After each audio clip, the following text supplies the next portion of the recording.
Well, welcome back to the morning show here on Arise News.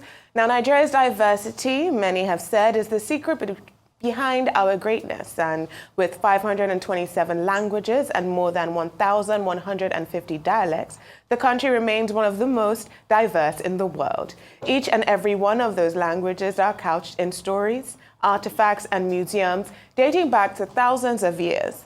We are now being joined for a conversation on what's been done to preserve Nigeria's multiple heritage and cultures by Olugbile Holloway, the Director General of National Commission for Museums and Monuments. Good morning, and it's lovely to have you on the show. Good morning. Thank you for having me. Good morning. Good morning. Good morning.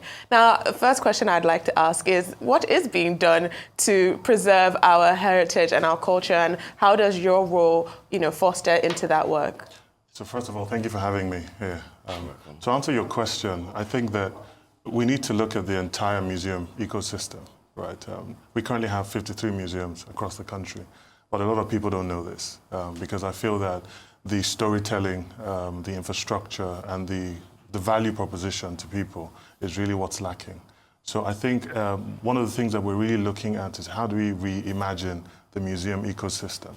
How do we start to tell these stories in a way that can relate to the average Nigerian, but also to Nigerians that are more familiar with, westernized ways of telling stories?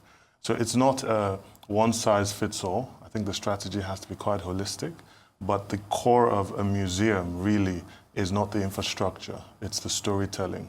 And I think that's what's been lacking in a lot of our heritage preservation exercises, because we have so many rich stories.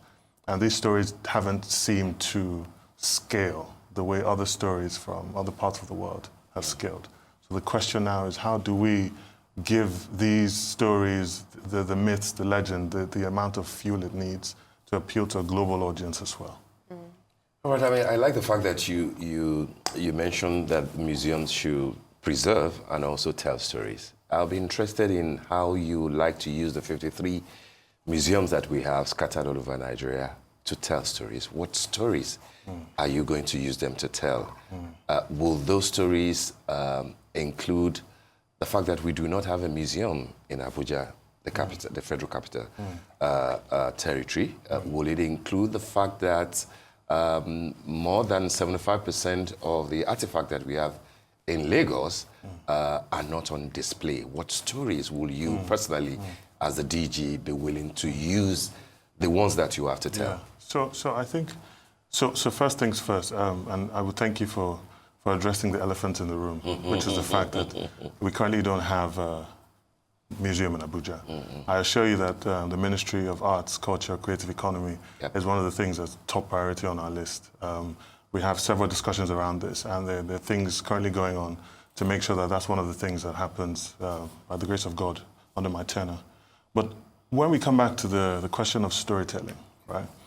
I think the storytelling, using 53 museums isn't really how we want to approach it. In unpacking the museum ecosystem, we need to ask ourselves, is our strategy about quantity or quality, right? So the question is, do we need 53 museums, right? Do some museums need to be regional? Do some museums need to partner with the state governments to make them more holistic and better funded? The storytelling is more around the heritage of the people, as far as the kings, the queens, the orishas, the deities, the myths and the legends around how we are and where we are today, right? And the approach could either be regional. If you go to a museum in the East, are you going to see and hear about Eastern stories, right? If you go to a museum in the North, are you going to focus on Northern culture and heritage?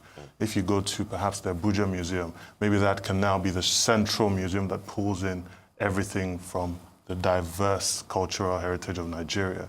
So I think that the storytelling approach really is about getting academics, getting historians, and getting conservationists and archaeologists into a room and actually unpacking each area of Nigeria and even deciding which story do we want to tell. So for example, you can't talk about Benin and not tell the story of Oba Avaro in 1897, right? That's an obvious place to start because that's the epicenter of the whole debate about the repatriation of artifacts. Yeah, right? I was going to ask about that as the resident vinegar on this table. Yes. But because when we talk about repatriation, I've seen this documentary by the former Attorney General of Lagos State, Shupo Shashere, The Loot and the Lost Kingdoms. And in it, the premise is that by looting, for example, in the Benin expedition, a lot of these artifacts that were looted contain not just cultural value, and they're not just beautiful, but they contain our histories. These are historical records. It was our way of record keeping. It was our way of telling our family stories and cementing your lineage in bronze, as it may be. Absolutely. And so I want to ask, particularly when we talk about stories and when we're talking about these artifacts, because beyond the stories, when you loot all these things, you're also looting the history. You're stealing our memory.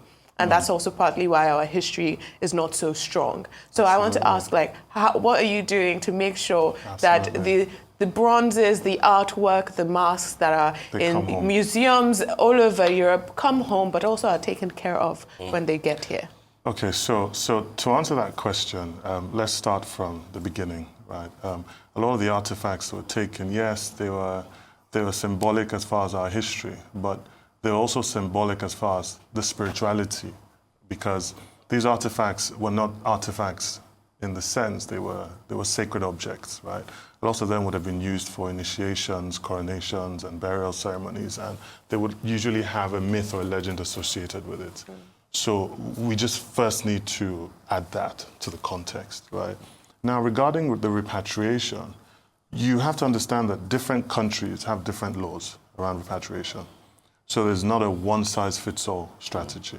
How we would interact with the British Museum is different from how we would interact with museums in Germany. So it's really a case-by-case study, right? A case-by-case exercise. But I think that the core of what we're trying to achieve is to ride on the global awakening around the position of the black man in the world. When we talk about Black Lives Matter, there is a corresponding, if Black Lives Matter, then Black heritage matters and Black artifacts matter. So it's a trickle-down effect. So it first starts with a mindset change. And I think that once the mindset starts to change, these objects even become too hot to stay abroad. Even the people that have them in the museums know that this is no longer acceptable. And for me, it's really a zero-sum game. It's not a case of return some. We want to return all the artifacts, as many as we can. And I've told the Commission, and we've discussed it, and it's a priority, right?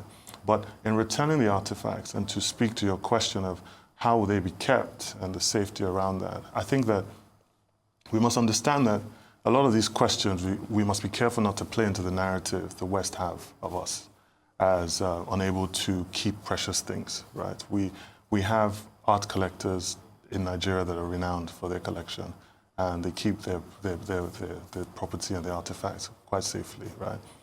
The NCMM is currently constructing a world-class storage facility in Benin.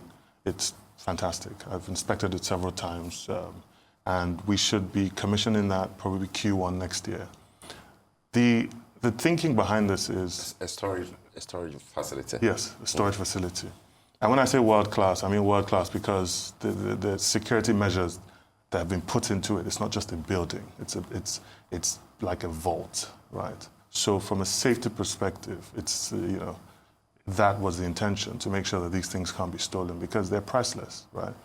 But outside of that, I feel that even how we display these things, these objects, and how we release them to the world, and the ceremony around the return, and just the symbolism around it, I think is what is really important, because it starts to let you understand that the world is truly changing, right? There was a point where it was once legal to own slaves, right? It was not debated. But now it's unheard of. We want to get to a point where it's now unheard of to have artifacts from other parts of the world in your museum, right? When talks also where a lot of artifacts legally have been transferred to the NCMM as far as ownership, but the artifacts still remain in these museums for a period of time, because they too understand that these things have been there for so long that they've become almost public interest, even for their people. And it's also interesting to understand that it's nice for a Benin indigene to go to the British Museum sometimes and see a connection to their history.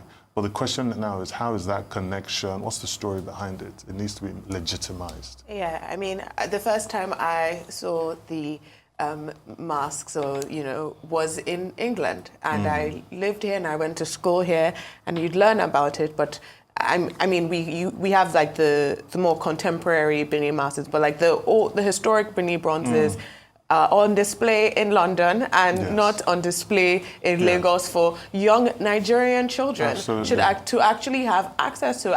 I actually felt very angry in that museum and very upset because I felt that was also stolen from me. As a child, you go to the museums, you see the car that Murtala Mohammed was assassinated in. You have a connection to various parts of your history.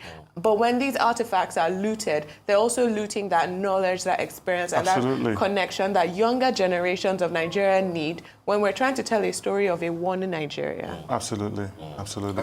Well, I'd like to build on what Adesua said, the last question that you eloquently answered, but to find out what NCMM will do differently under your leadership in bringing back, in repatriating most, if not all, as you say, of the artifacts. I know that a few states are engaging directly with some institutions abroad. We know what Edo State is doing. Yes. We know what Lagos State is doing. Part of what Lagos did in 2018 was to go into a discussion with the British Museum for the Landers tool and directly link it to returning it to the JK Randu Center that has been completed, started by the Ambode administration and completed by the Sanwo-Olu administration. What will you do differently, and how will NCMM be handling the issue of artifacts that are specific to certain regions? Landers tool to Lagos State, Akoko and a few other artifacts to Benin and Edo State. When they do come through you as an agency of the federal government, but they go to the state. How do you handle such things? So I think if I understand your question correctly, what would I do differently as far as the repatriation strategy? So the first thing is, it requires a very high level of diplomacy. I think that we must understand that, yes, while we have the right to ask for these things back, how you ask determines the result. And the relationship building, as far as tapping into contacts you may have personally on a strategic level. It can't just be give us our artifacts and that's the ask. I think that diplomacy is the first thing. The second thing is, when you are interacting with the different countries, there's also that question of, okay, we're giving you this, what then happens to it, right? We must be very clear with ourselves, okay?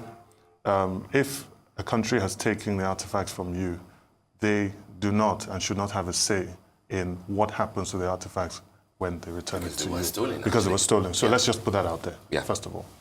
But in answering that question for a wider audience, it comes back to the question of the museum ecosystem, right? If we approach it regionally and we decide that we want to have regional crown jewels, regional museums that are truly regional museums, then that answers your question. If the Benin bronzes come back, you must also understand that the traditional rulers are the custodians of our heritage. So at some point, you must always carry out these exercises with joint custody and joint understanding, so to avoid any form of conflict. So in that situation, what happens is, we say, oh, look, X amount of bronzes are coming back.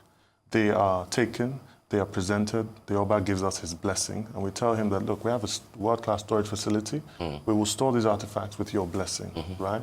The Oba Benin is also in the process of constructing the Benin Royal Museum, talking to private individuals in the private sector. And there's nothing stopping other monarchs and traditional rulers from constructing these museums. The role of NCMM is to really act as the central bank for heritage.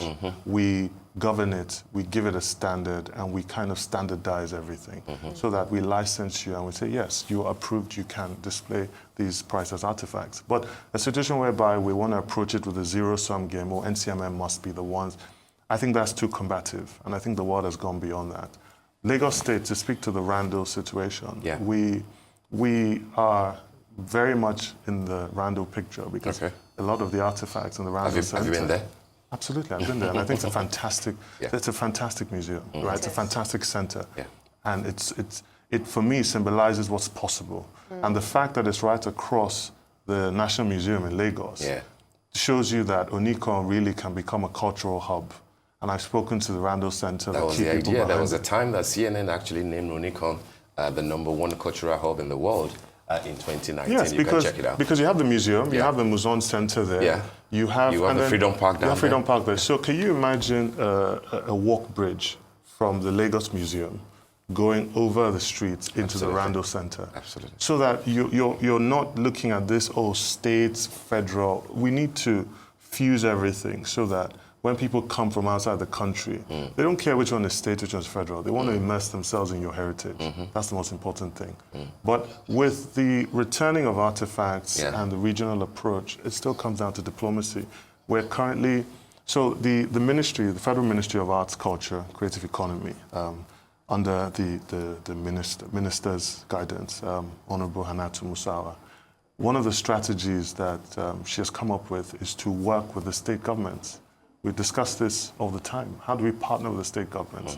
So the ministry is not trying to lord over anyone with the agencies. If anything, it's a collaborative approach. Okay. Just the other day, I was at the Oba's Palace, Oba of Lagos Palace, with the Commissioner of Lagos State for Arts and Tourism. So there is that level of It's collaboration. okay, Mark. It's okay, Benson. Yes. Yeah. So to speak to the state Yeah. efforts, private efforts, it's all collaborative. It's all collaborative. Mr. Holloway, we have to go, but there's a question that I think is important for you to clarify.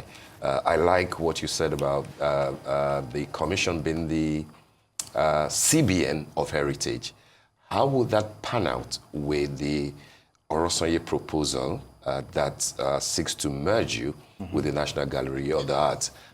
Do you have any letter from the SGS office as to how things will, proceed? So you see, I feel that, with these sorts of questions, it's always safer, right, to try and avoid the political aspects. I'm just here to do a job, right? Let the Orosanye report do what it's meant to do, and then we'll adapt as it goes along. But as it currently stands now, the NCMM and the National Gallery of Arts, we have clearly different mandates. For example, at Oniko, you will not find one painting in Oniko. It's all artifacts. You will not find any contemporary. It's all antiquities. So ours will be more carbon dating and archaeology and kind of Indiana Jones kind of stuff. Whereas You rather that the two stand independently? well, for me, I think that there are higher forces at play, right? And I think that We're trying to save costs in Nigeria. yes, we are, and I think that really is something that we must defer to those that have been put there to decide. I understand you. Thank you so much. Yes. Thank you so much for joining us this morning. Thank you for having me. Thank you Thank very you, indeed. much.